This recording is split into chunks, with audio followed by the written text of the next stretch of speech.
বিজয় দিবস নিয়ে মোদির পোস্টের তীব্র প্রতিবাদ উপদেষ্টার, ভারতের আধিপত্য প্রতিহতের হুঁশিয়ারি ছাত্র নেতাদের।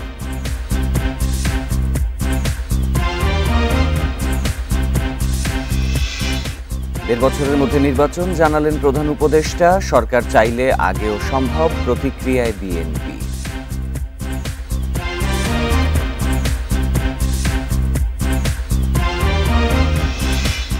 মহান বিজয় দিবসে বীর শহীদদের প্রতি জাতি শ্রদ্ধা, বিজয় মেলা সহ দেশজুড়ে নানা আয়োজন।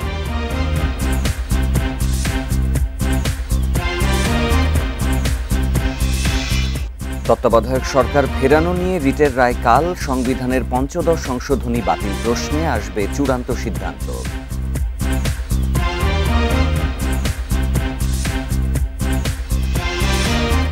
চল্লিশতম বিসিএস এর ২৫ এএসপিকে শোকজ করেছে সারদা পুলিশ একাডেমি, শৃঙ্খলা ভঙ্গের অভিযোগ।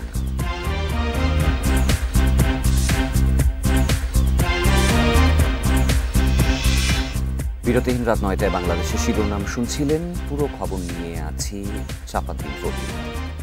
বিজয় দিবসে ভারতের প্রধানমন্ত্রী নরেন্দ্র মোদীর ফেসবুক পোস্টের প্রতিবাদ জানিয়েছেন আইন উপদেষ্টা। ফেসবুকেই নিন্দা জানান তিনি। এদিকে মোদির দাবিকে বাংলাদেশের সার্বভৌমত্বের প্রতি হুমকি বলছে বৈষম্য বিরোধী ছাত্র নেতারা। বক্তব্য প্রত্যাহারের দাবি জানিয়েছেন তারা। রাজধানীতে আলাদা অনুষ্ঠানে এসব মন্তব্য করেন সার্জিস ও হাসনাত। বাংলাদেশের বিজয় দিবসে ভারতের প্রধানমন্ত্রী নরেন্দ্র মোদীর দেয়া এক বক্তব্য নিয়ে সমালোচনার ঝড় উঠেছে। মোদী তার ভেরিফাইড ফেসবুক প্রোফাইলে ১৯৭১ সালে ভারতের বিজয়ের অবদান রাখা সেনাদের সাহস ও আত্মত্যাগের প্রতি সম্মান জানান, তাদের অসাধারণ বীরত্ব ও অদম্য চেতনার প্রতি শ্রদ্ধা জানান। তাদের আত্মত্যাগ নতুন প্রজন্মকে অনুপ্রাণিত করবে বলে দাবি করেন তিনি। এরপর পোস্টটি স্ক্রিনশট যুক্ত করে নিজের ভেরিফাইড ফেসবুকে প্রতিবাদ জানান আইন উপদেষ্টা। লেখেন, ১৯৭১ সালের ১৬ই ডিসেম্বর বাংলাদেশের বিজয়ের দিন। ভারত ছিল এই বিজয়ের মিত্র, এর বেশি কিছু নয়। এদিকে রাজধানীতে এক অনুষ্ঠানে মোদির পোস্টের সমালোচনা করেন বৈষম্য বিরোধী ছাত্র আন্দোলনের আহ্বায়ক হাসনাত আবদুল্লাহ। এটাকে আমরা বাংলাদেশের স্বাধীনতা এবং অখণ্ডতার উপরে আমরা হুমকি মনে করছি। এক্ষেত্রে কোনো ভারতীয় আগ্রাসন, কোনো বিদেশি আগ্রাসন, কোনো বহিঃশক্তির কোনো আক্রমণ, অখণ্ডতার প্রতি হুমকি নিয়ে বাংলাদেশ আর থাকবে না। বাংলাদেশ নিজের ভূখণ্ডে একটা কমিউনিটি হয়ে উঠবে। এছাড়া জাতীয় নাগরিক কমিটির বিজয়ের শোভাযাত্রায় নেতারা বলেন, নরেন্দ্র মোদীর দাবি উপহাসের শামিল। আমরা মিস্টার মোদীকে জানিয়ে দিতে চাই, এটা কোনো গুজরাট নয়, এটা বাংলাদেশ। এখানে উগ্র সাম্প্রদায়িকতা চলে না। অবিলম্বে মোদীর এমন মন্তব্য প্রত্যাহারের আহ্বান জানান ছাত্র নেতারা। নাফিজাতুল্লাহ, ইন্ডিপেন্ডেন্ট নিউজ, ঢাকা। ভারতীয় আধিপত্যবাদের কোনো জায়গায় এই দেশে হবে না বলে হুঁশিয়ারি দিয়েছেন বৈষম্য বিরোধী ছাত্র আন্দোলনের নেতারা। সেই সঙ্গে বাংলাদেশের মুক্তিযুদ্ধকে ভারতের বিজয় হিসাবে অভিহিত করার তীব্র প্রতিবাদ জানিয়েছেন নেতারা। দুপুরে বিজয় র্যালি শেষে একথা জানান তারা। ১৯৭১ সালে ৩০ লাখ শহীদের রক্তের বিনিময়ে স্বাধীন হয় বাংলাদেশ। শ্রেণী বৈষম্যহীন অসাম্প্রদায়িক দেশ গড়ার প্রত্যয়ে হয় এই যুদ্ধ। কিন্তু স্বাধীনতার ৫৩ বছরেও এই চেতনার বাস্তবায়ন না হওয়ায় গত ১৫ বছরের ফ্যাসিস্ট শাসনের বিরুদ্ধে আন্দোলনে নামেন শিক্ষার্থীরা। ছাত্র জনতার অভ্যুত্থানে পালাতে বাধ্য হয় স্বৈরাচার হাসিনা। বৈষম্য দূর করতে আন্দোলন করছিলাম, তাহলে অবশ্যই বৈষম্য দূর হবে এমন একটা বাংলাদেশ চাই। জুলাই গণঅভ্যুত্থান হয়েছে, জুলাই গণঅভ্যুত্থানের মধ্য দিয়ে ফ্যাসিবাদী কাঠামোর বিনাশ, ফ্যাসিবাদ বিতাড়িত হলো, ফ্যাসিবাদী কাঠামোর কিন্তু বিনাশ ঘটেনি। তার জন্য আমাদের মনে হয় একটি জাতীয় ঐক্যমত্য প্রয়োজন। সোমবার দুপুরে কেন্দ্রীয় শহীদ মিনার থেকে আনন্দ মিছিল বের করেন বৈষম্য বিরোধী আন্দোলনের শিক্ষার্থীরা। মিছিলটি শাহবাগ হয়ে আবারও শহীদ মিনারে এসে শেষ হয়। এ সময় বাংলাদেশের মুক্তিযুদ্ধকে অবমাননা করে নরেন্দ্র মোদীর টুইটের তীব্র প্রতিবাদ জানান শিক্ষার্থীরা। ভারতীয় আধিপত্যবাদের বিরুদ্ধে কঠোর অবস্থান নেওয়ার হুঁশিয়ারি দেন শিক্ষার্থীরা। বাংলাদেশের সার্বভৌমত্ব হস্তক্ষেপ করা হয়েছে, বাংলাদেশের সেনাবাহিনীকে আঘাত করা হয়েছে ষড়যন্ত্রের মাধ্যমে, বারবার এগুলো করা হয়েছে। আমাদের স্বাধীনতা ও সার্বভৌমত্বের প্রশ্নে আমরা একাত্তর একটি মানচিত্র পেয়েছি লক্ষ লক্ষ শহীদ ভাই বোনদের রক্তত্যাগের মাধ্যমে, কিন্তু আমাদের স্বাধীনতা সার্বভৌমত্ব পূর্ণাঙ্গভাবে অর্জিত হয় নাই। আমাদের লড়াই চলমান। মুক্তিযুদ্ধের ইতিহাস নিরপেক্ষভাবে লিখতে হবে, সেই সঙ্গে আওয়ামী ফ্যাসিস্টদের এই দেশে আর কোনো জায়গা হবে না বলে হুঁশিয়ারি দেন আন্দোলনকারীরা। আকাঙ্ক্ষা 24-এর এই বিপ্লব পরবর্তী সময়ে আমরা ছাত্র তরুণ জনতা আমরা সবাই সম্মিলিতভাবে সেই মুক্তিযুদ্ধের আকাঙ্ক্ষাকে আমরা বাস্তবায়ন করব। যারা গত 15 বছরের গুম, হত্যা, লুটপাটের সাথে জড়িত তাদের বিরুদ্ধে দ্রুত ব্যবস্থা নেওয়ার দাবি শিক্ষার্থীদের। নূরে আলম, ইন্ডিপেন্ডেন্ট নিউজ, ঢাকা। আগামী বছরের শেষে অথবা 2026-এর প্রথমার্ধে দেশে জাতীয় নির্বাচন অনুষ্ঠিত হতে পারে জানিয়েছেন প্রধান উপদেষ্টা প্রফেসর মোহাম্মদ ইউনূস। বিজয় দিবস উপলক্ষে জাতির উদ্দেশ্যে দেয়া ভাষণে তিনি জানান, 6টি সংস্কার কমিশনের চেয়ারম্যানদের নিয়ে জাতীয় ঐকমত্য গঠন কমিশন প্রতিষ্ঠায় কাজ চলছে। সাম্প্রদায়িক রাজনীতির মাধ্যমে জাতীয় ঐক্য নস্যাতের চেষ্টা সফল হবে না বলেও জানান তিনি। আমরা সেই অর্জনকে আমাদের দোষে মহান বিজয় দিবসে দল, মত, ধর্ম, বর্ণ নির্বিশেষে সবাইকে ঐক্যবদ্ধ থাকার আহ্বান জানিয়েছেন প্রধান উপদেষ্টা অধ্যাপক মোহাম্মদ ইউনূস। মহান বিজয় দিবসে সোমবার সকালে জাতির উদ্দেশ্যে ভাষণে তিনি এ আহ্বান জানান। আহতদের আত্মত্যাগ 2025 সালের শেষে অথবা 2026 সালের প্রথমার্ধে দেশে জাতীয় নির্বাচন অনুষ্ঠিত হতে পারে বলে জানান প্রধান উপদেষ্টা। প্রবাসী বাংলাদেশিদেরও প্রথমবারের মতো নির্বাচনে ভোটদান নিশ্চিত করা হবে জানান তিনি। অল্প কিছু সংস্কার করে ভোটার তালিকা নির্ভুলভাবে তৈরি করার ভিত্তিতে নির্বাচন সম্পন্ন করতে হয়, তাহলে 2025 সালের শেষের দিকে নির্বাচন অনুষ্ঠান হয়তো সম্ভব হবে। আর যদি এর সঙ্গে নির্বাচন প্রক্রিয়া এবং নির্বাচন সংস্কার কমিশনের সুপারিশের পরিপ্রেক্ষিতে এবং জাতীয় ঐকমত্যের ভিত্তিতে প্রত্যাশিত মাত্রার সংস্কার যোগ করি, তাহলে অন্তত আরও 6 মাস অতিরিক্ত সময় লাগতে পারে। মোটা দাগে বলা যায় 2025 সালের শেষ দিক থেকে 2026 সালের প্রথমার্ধের মধ্যে নির্বাচনের সময় নির্ধারণ করা যায়। অধ্যাপক ইউনূস জানান, 6টি সংস্কার কমিশনের চেয়ারম্যানদের নিয়ে জাতীয় ঐক্যমত্য গঠন কমিশন প্রতিষ্ঠার কাজ চলছে। আগামী জানুয়ারিতেই ঐক্যমত্য গঠন কমিশন কাজ শুরু করতে পারে বলেন তিনি। এর কাজ হবে রাজনৈতিক দল সহ সকল পক্ষের সঙ্গে মতামত বিনিময় করে যে সমস্ত বিষয়ে ঐকমত্য স্থাপন হবে সেগুলো চিহ্নিত করা এবং বাস্তবায়নের জন্য সুপারিশ করা। প্রধান উপদেষ্টা বলেন, শ্বেতপত্র প্রণয়ন কমিটির তথ্য বলছে বিগত সরকারের আমলে বার্ষিক উন্নয়ন ব্যয়ের প্রায় অর্ধেক টাকাই লুটপাট হয়েছে। বিদেশে পাচার করা টাকায় গোলযোগ সৃষ্টি করে ফ্যাসিবাদীরা আবার ক্ষমতায় ফেরার চেষ্টায় আছে জানান তিনি। পাচার করা এই সীমাহীন অর্থ এখন আবার দেশে গোলযোগ সৃষ্টি করে তারা এদেশে ফিরে আসার সুযোগ সৃষ্টির কাজে ব্যয় করছে। প্রফেসর ইউনূস জানান, জুলাই গণহত্যায় জড়িত সবার বিরুদ্ধে আন্তর্জাতিক অপরাধ ট্রাইব্যুনালে মামলা হবে।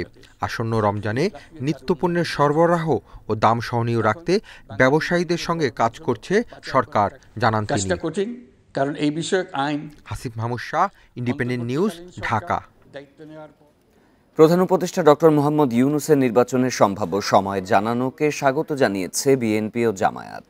তবে সরকার আন্তরিক হলে আরও আগেই নির্বাচন দেওয়া সম্ভব বলে মন্তব্য করেছেন বিএনপি নেতারা।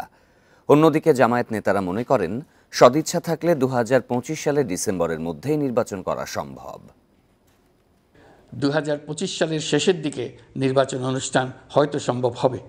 2025 সালের শেষ দিক থেকে 2026 সালের প্রথমার্ধের মধ্যে নির্বাচন হতে পারে বলে ঘোষণা দিয়েছেন প্রধান উপদেষ্টা। এমন ঘোষণাকে স্বাগত জানিয়েছেন বিএনপি জামায়াতের নেতারা। বিএনপি নেতারা বলছেন, সংস্কার যুগ যুগ ধরেই চলবে, তবে সংস্কার করতে হবে সময়ের চাহিদা অনুযায়ী। বিএনপি ক্ষমতায় যেতে নয়, সাধারণ মানুষের অধিকার আদায় করতে চায় বলেও মন্তব্য করেন দলটির নেতারা। নির্বাচনে যারা পার্টিসিপেট করবে, যারা অংশীজন, তারা যদি চায় উনি যৌক্তিক সময় নির্বাচন দেবেন, সাধুবাদ জানাই, কিন্তু এর বাইরে কোনো কথা থাকতে পারে না। আগামী বছর ডিসেম্বর নয়, আপনারা যদি আন্তরিক হন, নির্বাচন কমিশন যদি আন্তরিক হয়, তার আগেই এদেশে একটি সুষ্ঠু নিরপেক্ষ নির্বাচন দেওয়া সম্ভব। আগামী নির্বাচনে আওয়ামী লীগ অংশ নিতে পারবে কিনা তা জনগণ ঠিক করবে বলেও জানান বিএনপি জামায়াতের কেন্দ্রীয় নেতারা। আমরা আশা করব যে এই নির্বাচনটি পার্টিসিপেটরি হবে, সকলের জন্যই দ্বার উন্মুক্ত, জনগণ যাদেরকে সুযোগ দেবে তারাই দায়িত্ব পাবে। আমরা কামনা করি প্রত্যেক রাজনৈতিক দল এই নির্বাচনে অংশগ্রহণ করুক। এই নির্বাচনটা যদি প্রয়োজনীয় সংস্কার কাজ সম্পন্ন করে হওয়ার মধ্যে দিয়ে ইলেকশনটা free, fair, credible, inclusive, participatory হয়, তাহলে এই 2-1 মাস বিলম্বের জন্য এই জাতি কিন্তু কষ্ট পাবে না। এর আগে দিন তারিখ সহ নির্বাচনে সুনির্দিষ্ট রোডম্যাপ তুলে ধরতে সরকারের প্রতি আহ্বান জানায় BNP. Adilur Rahman, independent news, Dhaka. মহান বিজয় দিবসে বীর শহীদদের গভীর শ্রদ্ধায় স্মরণ করছে গোটা জাতি। ভোরে সাভার জাতীয় স্মৃতিসৌধে ফুলেল শ্রদ্ধায় স্মরণ করেন রাষ্ট্রপতি ও প্রধান উপদেষ্টা। শ্রদ্ধা নিবেদন করেন পূর্ব তিমুরের প্রেসিডেন্ট জোসে রামোস হোর্তা।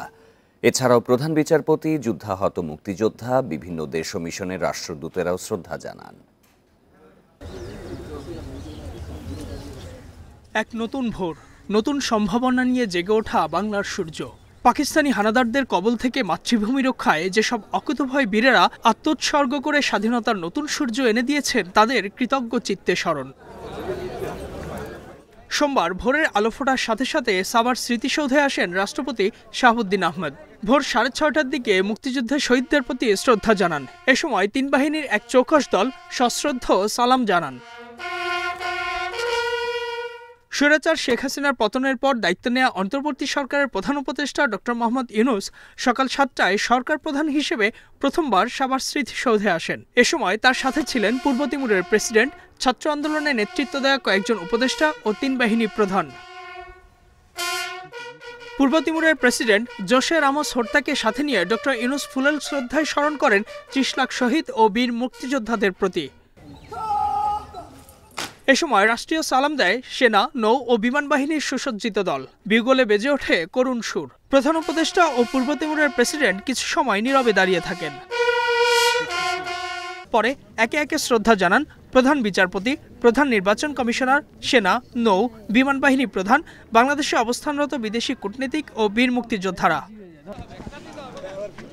পরে সর্বসাধারণের শ্রদ্ধার জন্য খুলে দেওয়া হয় জাতীয় স্মৃতিসৌধ। Ijazur Rahman, independent news, Dhaka. স্বাধীনতার কৃতিত্ব একটি পরিবারে বন্দী ছিল মন্তব্য করে জামায়াতে ইসলামীর আমির ডাক্তার শফিকুর রহমান বলেন, দেশের স্বাধীনতাকে আওয়ামী লীগ নিজেদের কুক্ষিগত করেছিল। জানান, স্বাধীনতা ও সার্বভৌমত্ব অন্যের কাছে বিক্রি করে দিয়েছিল দলটি। সকালে রাজধানীর পল্টন মোড়ে মহান বিজয় দিবস উপলক্ষে আয়োজিত সমাবেশে এসব কথা বলেন তিনি। মহান বিজয় দিবস উপলক্ষে সমাবেশ ও র্যালির আয়োজন করে জামায়াতে ইসলামীর ঢাকা মহানগর দক্ষিণ শাখা। নেতাকর্মীরা বিজয় মিছিল নিয়ে জড়ো হতে থাকেন রাজধানীর পল্টন মোড়ে। দেশের স্বাধীনতাকে আওয়ামী লীগ কুক্ষিগত করেছিল বলে অভিযোগ করেন জামায়াত আমির। দলটি স্বাধীনতা ও সার্বভৌমত্ব অন্যের কাছে বিক্রি করে দিয়েছিল বলেও মন্তব্য তার। একটা গোষ্ঠীও না, একটা পরিবার জাতিকে কৃতজ্ঞতা ভুলিয়ে দিয়েছিল। স্বাধীনতার সমস্ত অবদান, ক্রেডিট হাইজ্যাক করে একটি পরিবারের সম্পত্তিতে পরিণত করা হয়েছিল। বাংলাদেশকে তারা তাদের জমিদারি মনে করে নিয়েছিল। জনগণকে তারা তাদের প্রজা এবং ভাড়াটিয়া বানিয়েছিল। দেশের মাটিতে লগি বৈঠার সন্ত্রাসের বিচার হবে উল্লেখ করে ডাক্তার শফিক বলেন, যে জাতির সন্তানেরা বারবার বুকের তাজা রক্ত দিয়ে স্বাধীনতা আনতে শিখেছে, তারা স্বাধীনতা আর বেহাত হতে দেবে না।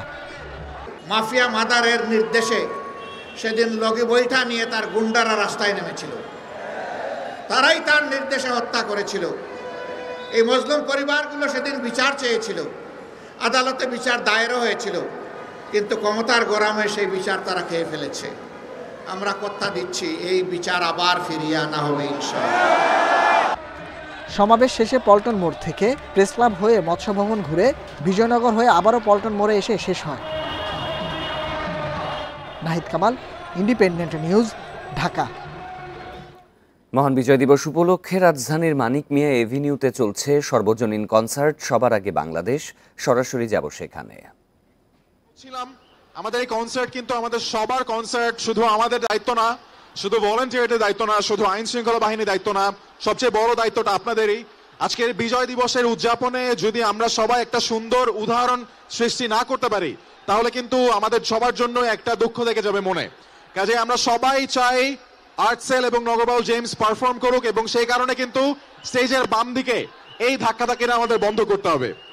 আমাদের নিজেদেরকে জায়গা করে দিতে হবে আমাদের ব্যান্ডদের আসার জন্য।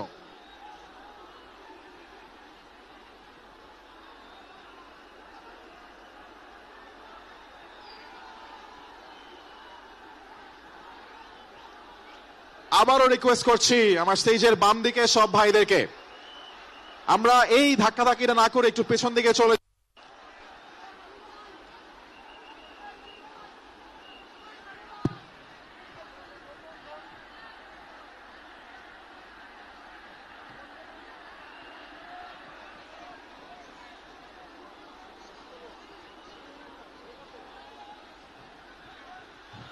যেমনটা দেখতে পাচ্ছেন আমরা সবাই কিন্তু অপেক্ষা করছি আর্টসেলের জন্য, এবং স্টেজের পাশে এক ফোঁটা জায়গাও বাকি নেই আমাদের ব্যান্ডটা আসার জন্য। আবারও রিকোয়েস্ট করছি সব ভাইদেরকে একটু আমরা পেছনে সরে যাই, নাহলে কিন্তু গান শুরু করতে পারছি না। আমরা অপেক্ষা করছি আর্টসেলের জন্য আপনাদের মতোই। আচ্ছা, আমাদের এই দিকের ভাইয়েরা, আমরা তো গান শুনবো, রাইট? শুনবেন না গান? দাঁড়িয়ে থাকবেন? গান তো শুনতে হবে। ওকে, দুষ্টু ছেলের দল, জেমসের গান শুনতে হবে তো? তাহলে চলুন রাস্তাটা একটু খালি করে দেই, পেছনে যাই, 2 স্টেপ পেছনে যাই, সবাই 2 স্টেপ পেছনে যাই।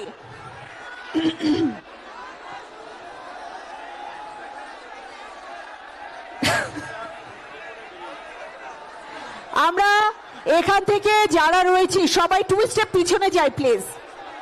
স্টেজে ঠিক বাম দিকে সামনে যাদেরকে দেখতে পাচ্ছি সবাইকে রিকোয়েস্ট করছি ভাইয়েরা আমরা 2 স্টেপ করে আচ্ছা, বাঁ দিকে আমাদের কাউন্সিল রয়েছে, সাউন্ড সিস্টেম রয়েছে, এলইডি সিস্টেম রয়েছে, লাইটস রয়েছে। ধরেন এটা নষ্ট হবে, তার চাইতেও বেশি ভয়, এটাতে এত পাওয়ারের ইলেকট্রিসিটি আছে যে কোনো সময় বিপদ ঘটতে পারে।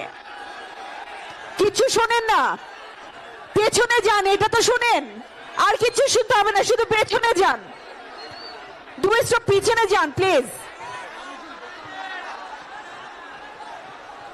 2 স্টেপ পেছনে যান প্লিজ সবাই। বিজয় দিবস উপলক্ষে আয়োজিত কনসার্ট সবার আগে বাংলাদেশের অংশবিশেষ দেখছিলেন। বহুল আলোচিত তত্ত্বাবধায়ক সরকার ব্যবস্থা ফেরাতে দায়ের করা রিটের রায় আসছে কাল। সকালে রায় ঘোষণা করবেন বিচারপতি ফারা মাহবুব ও বিচারপতি দেবাশিস রায়ের হাইকোর্ট বেঞ্চ। কার্যতালিকার শুরুতেই রয়েছে সেটি। গেল 18ই আগস্ট এ বিষয়ে রিট করেন বেসরকারি সংস্থা সুজনের সম্পাদক বদিউল আলম মজুমদার। পরে এই রিটের অন্তর্ভুক্ত হয় বিএনপি, জামায়াত ও বিভিন্ন ব্যক্তি। একই বিষয়ে আরেকটি রিট করেন নওগাঁর রানীনগরের বাসিন্দা মুক্তিযোদ্ধা মুফাজ্জল হোসেন। পরে তত্ত্বাবধায়ক সরকার পদ্ধতি বাতিল করে আওয়ামী লীগ সরকারের আনা সংবিধানের ৫ম সংশোধনী কেন অবৈধ নয় তা জানতে রুল জারি করেন হাইকোর্ট। এ নিয়ে 11 কার্যদিবস শুনানি শেষে রায়ের দিন ঠিক করা হয় 17 ডিসেম্বর। 2011 সালে 30 জুন সংসদে পাশ হয় ৫ম সংশোধনী। এতে শেখ মুজিবুর রহমানকে জাতির পিতা করা, তত্ত্বাবধায়ক সরকার ব্যবস্থা বাতিলের পাশাপাশি সংরক্ষিত নারী আসন ৪৫ থেকে বাড়িয়ে ৫০ করা সহ বেশ কিছু সংশোধনী আনা হয়। শৃঙ্খলা ভঙ্গের অভিযোগে 40তম বিসিএস এর 25 জন ক্যাডেট এএসপিকে শোকজ করেছে সারদা পুলিশ একাডেমি কর্তৃপক্ষ। পুলিশ সদর দপ্তরের মিডিয়া ইউনিটের এআইজি এনামুল হক সাগর বিষয়টি নিশ্চিত করেছেন। তিনি জানান, ২৬শে নভেম্বর প্রশিক্ষণ চলাকালে দৌড় না দিয়ে এলোমেলোভাবে হাঁটতে থাকেন তারা। প্রশিক্ষক তাদের দৌড়াতে বললেও তাতে কর্ণপাত করেননি, উল্টো কটূক্তি করেন ক্যাডেটরা। এমন শৃঙ্খলা পরিপন্থী আচরণের জন্য তাদের বিরুদ্ধে কেন ব্যবস্থা নেওয়া হবে না সে বিষয়ে ব্যাখ্যা চাওয়া হয়েছে। এর আগে শৃঙ্খলা ভঙ্গের অভিযোগে রাজশাহীর সারদা পুলিশ একাডেমিতে 40তম ব্যাচের 804 জন প্রশিক্ষণার্থী এসআই ক্যাডেটদের মধ্যে 313 জনকে অব্যাহতি দেয়া হয়।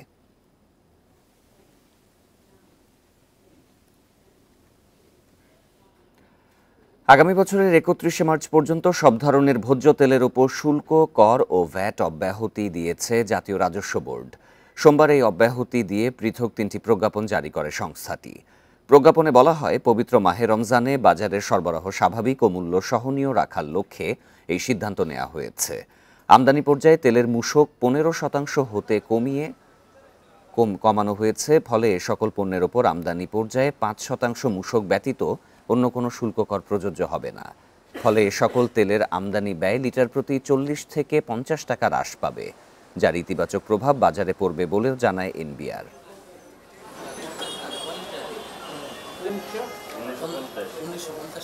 এই ছিল বিরতিহীন রাত ৯টায় বাংলাদেশে। ধন্যবাদ সবাইকে।